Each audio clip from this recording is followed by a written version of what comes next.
सुहाग रात का खौफ। रात के 11 बज चुके थे। पूरा घर रोशनियों से जगमगा रहा था। मेहमान जा चुके थे और हर तरफ खामोशी छा गई थी। आज अयान और मेरा की शादी की पहली रात थी। मेरा आहिस्ता आहिस्ता कमरे में दाखिल हुई। कमरा फूलों से सजा हुआ था, लेकिन जैसे ही इसने दरवाज़ा बंद किया, अचानक कमरे का दालेजीम हरारत बहुत कम होने लगा।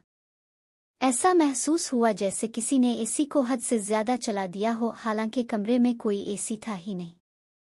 अयान मुस्कुराते हुए इसके करीब आया, लेकिन इसी लम्हे अलमारी के अंदर से हल्की सी ठक ठक ठक की आवाज आने लगी।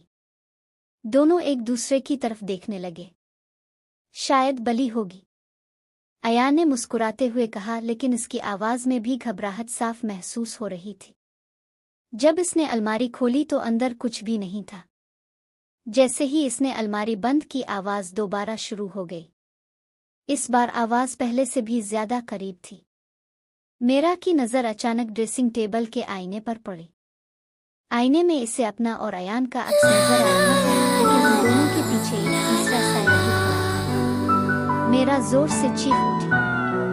अयान ने फौरन पीछे मोड़कर देखा। वहां कोई नहीं था, लेकिन जब इसने दोबारा आईने की तरफ देखा, तीसरा साया मुस्करा रहा था।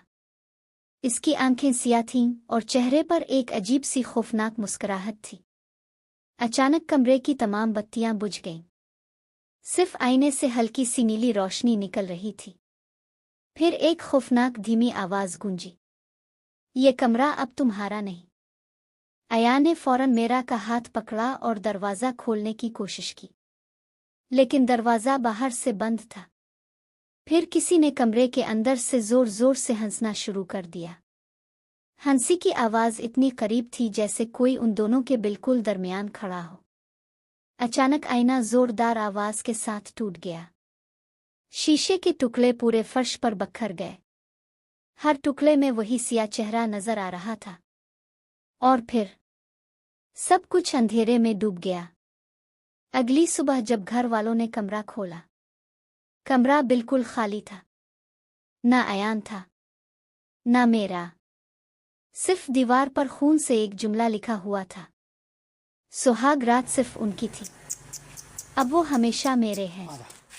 इस दिन के बाद इस कमरे में कभी किसी ने रहने की हिम्मत नहीं की। और कहते हैं, हर साल इसी तारीख की रात, हर साल इसी तारीख की रात इस कमरे से हल्की सी हंसी और दरवाजे पर ठक ठक ठक की आवाज आज भी सुनाई देती है। अगर आप